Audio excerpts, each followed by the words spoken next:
مسند احمد کی روایت ہے، حضرت معاذ رضی اللہ تعالیٰ عنہ فرماتے ہیں، اوصانی رسول اللہ صلی اللہ علیہ وسلم بعشر کلمات، کہ مجھے نبی اکرم صلی اللہ علیہ وآلہ وسلم نے 10 باتوں کی وصیت فرمائی ہے۔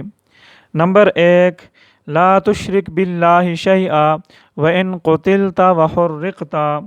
فرمایا کہ اللہ رب العزت کے ساتھ کسی کو شریک مت ٹھہرانا، چاہے تمہیں قتل کر دیا جائے یا تمہیں سولی پر لٹکا دیا جائے، برداشت کر لینا، لیکن اللہ رب العزت کے ساتھ شرک کبھی بھی نہ کرنا۔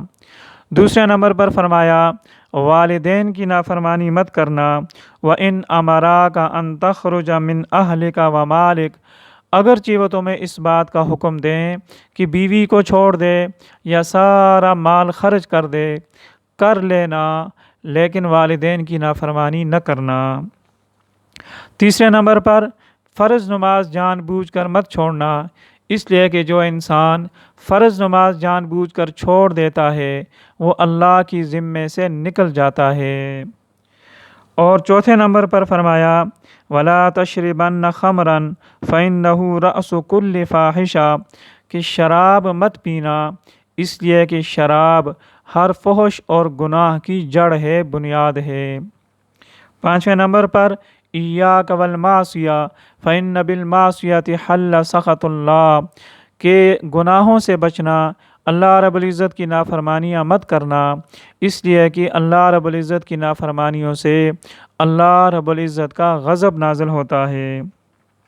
چھٹے نمبر پر کہ میدان جنگ سے مت بھاگنا، پیٹھ مت پھیرنا، دشمن کے مقابلے میں پیٹھ مت پھیرنا، اگرچہ تمہارے سارے ساتھی شہید ہو جائیں پھر بھی تمہیں پیٹھ پھیرنے کی اور تمہیں بھاگنے کی اجازت نہیں۔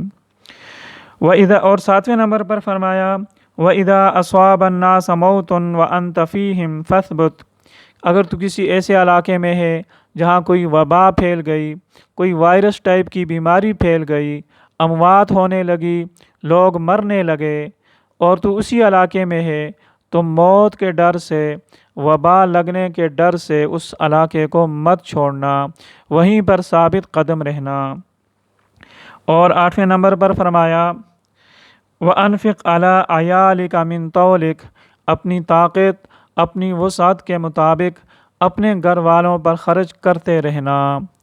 اور نویں نمبر پر، وَلَا تَرْفَعْ عَنْهُمْ عَصَاكَ أَدَبًا، ادب سکھانے کے لیے ان پر سے لاٹھی مت اٹھانا۔